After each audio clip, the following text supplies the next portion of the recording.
पंकजा मुंडे आणि धनंजय मुंडे यांच्यातील राजकीय आणि कौटुंबिक संघर्ष आता अधिकृतपणे संपुष्टात आला आहे. बीड जिल्ह्यातील परळी येथे आयोजित एका जाहीर कार्यक्रमात या दोन्ही दिग्गज नेत्यांनी मंचावरून आपला वाद आणि संघर्ष पूर्णपणे संपल्याची ऐतिहासिक घोषणा केली. आपसातील संघर्षामुळे सर्वसामान्यांच्या विकासाचा खून होतो हे लक्षात घेऊन या दोन्ही चुलत भाऊ बहिणींनी कौटुंबिक आणि राजकीय सलोखा जपण्याचा मोठा निर्णय घेतला आहे. या अभूतपूर्व घडामोडीची माहिती आपण या व्हिडिओच्या माध्यमातून घेणार आहोत. आपण पाहत आहात खरा दर्पण. आता पंकजा मुंडे धनंजय मुंडे वाद संपलेला आहे आणि बीडच्या राजकारणातील नव्या पर्वाचा सविस्तर महाराष्ट्राच्या विशेषतः मराठवाड्याच्या राजकारणात दिसून येत आहे. मुंडे विरुद्ध मुंडे हा संघर्ष गेल्या 1.5 दशकाहून अधिक काळ अत्यंत तीव्र राहिलेला आहे. लोकनेते दिवंगत गोपीनाथ मुंडे यांच्या निधनानंतर बीड जिल्ह्याच्या आणि परळी मतदारसंघाच्या वर्चस्वासाठी पंकजा मुंडे आणि धनंजय मुंडे यांच्यात झालेला संघर्ष संपूर्ण राज्याने पाहिलेला आहे. मात्र ऑगस्ट 2026 मध्ये या वादाला पूर्णविराम मिळाला आहे. मुंडे भावंडांनी एकत्र येत विकासाचे नवे पर्व सुरू केले आहे. या भाऊ बहिणीमधील वादाची ऐतिहासिक पार्श्वभूमी गोपीनाथ मुंडे यांचे राजकीय वारसदार कोण इथपासून या कौटुंबिक वादाची पाळेमुळे रुजली होती. धनंजय मुंडे हे गोपीनाथरावांचे पुतणे पंडित अण्णा मुंडे यांचे सुपुत्र. सुरुवातीच्या काळात गोपीनाथ मुंडे यांच्यासोबत धनंजय यांनी भाजपमध्ये काम केले, परंतु 2012-13च्या सुमारास पंकजा मुंडे यांना राजकीय प्राधान्य मिळू लागल्याने धनंजय मुंडे यांनी बंड पुकारले आणि त्यांनी राष्ट्रवादी काँग्रेस पक्षात प्रवेश केला. तेव्हापासून परळी विधानसभा मतदारसंघ हा या दोन भाऊ बहिणींच्या राजकीय कुरघोडीचे मुख्य केंद्र बनले होते.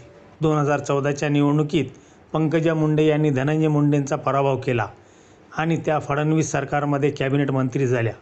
2019च्या निवडणुकीत धनंजय मुंडे यांनी अटीतटीच्या आणि भावनिक झालेल्या निवडणुकीत पंकजा मुंडे यांचा पराभव केला आणि महाविकास आघाडी सरकारमध्ये मंत्री झाले.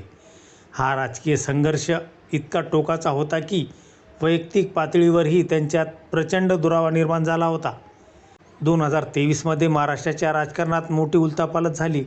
अजित पवार यांच्या नेतृत्वाखालील राष्ट्रवादी काँग्रेसचा गट भाजपसोबत महायुती सरकारमध्ये सामील झाला. यामुळे एकाच वेळी पंकजा मुंडे आणि धनंजय मुंडे हे दोघेही महायुती या एकाच राजकीय छत्राखाली आले. सुरुवातीला जरी ते मंचावर एकत्र येत असले तरी त्यांच्यातील अंतर्गत कटुता पूर्णपणे संपलेली नव्हती. 2024च्या लोकसभा निवडणुकीत बीडमधून पंकजा मुंडे निवडणुकीच्या रिंगणात उतरल्या तेव्हा धनंजय मुंडे यांनी त्यांच्यासाठी प्रचार केला होता, परंतु तरीही पूर्णपणे दिलजमाई झाल्याचे चित्र नव्हते.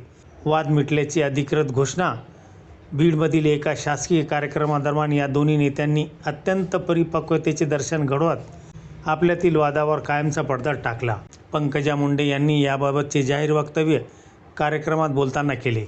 पंकजा मुंडे म्हणाल्या, सततच्या संघर्षामुळे आणि मथुरेवरील आक्रमणामुळे कृष्णाला शेवटी द्वारका उभी करावी लागली होती. आपसातील संघर्षामुळे जनतेच्या विकासाचा खून होतो. त्यांनी मंचावरून थेट जाहीर केले की आमच्यातील कौटुंबिक, राजकीय आणि पक्षांतर्गत संघर्ष आता पूर्णपणे संपुष्टात आला आहे. बीड जिल्ह्याला विकासाच्या पथावर पुढे नेण्यासाठी आणि गोपीनाथ मुंडे साहेबांचा वारसा समृद्ध करण्यासाठी आम्ही एकत्र आलो आहोत, असे त्यांनी स्पष्ट केले. धनंजय मुंडे यांनी सकारात्मक प्रतिक्रिया देताना पंकजा मुंडेंच्या या घोषणेनंतर धनंजय मुंडे यांनीही जाहीरपणे समाधान व्यक्त केले. ते म्हणाले, कधीकधी आपसातील संघर्ष आपल्याच लोकांच्या प्रगतीला खीळ घालत असतो. आज या मंचावर हा संघर्ष मिटलेला पाहून मला मनस्वी आनंद होत आहे. आमच्या दोन घरामधील, कुटुंबातील आणि दोन पक्षातील दुरावा आता भूतकाळ झाला आहे.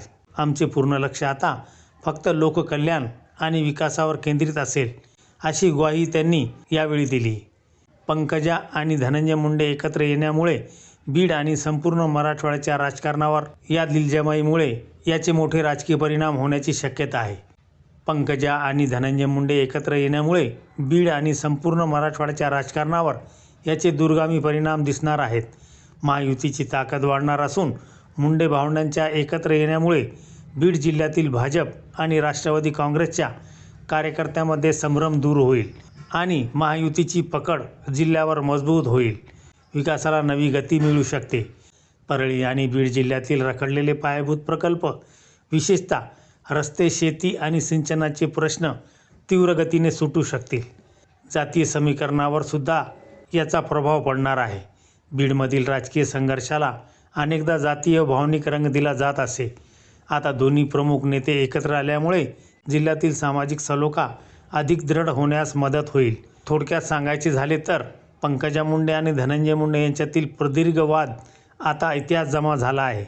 महाराष्ट्राच्या राजकीय संस्कृतीला साजेसा निर्णय असून व्यक्तिगत हेवेदावे बाजूला सारून या दोन्ही नेत्यांनी परिपक्वतेचे नवे उदाहरण समोर ठेवले आहे. या सलोख्यामुळे केवळ मुंडे कुटुंबातील दुरावा मिटला नसून बीड जिल्ह्याच्या विकासाला एक नवी दिशा आणि गती मिळण्याचा मार्ग मोकळा झाला आहे. पंकजा मुंडे आणि धनंजय मुंडे यांच्यातील वाद मिटल्यामुळे सर्वसामान्य कार्यकर्ता सुखावला असून आता त्यांना विकासाची दिशा मिळू शकेल अशी चर्चा बीड जिल्ह्यात व्यक्त होत आहे.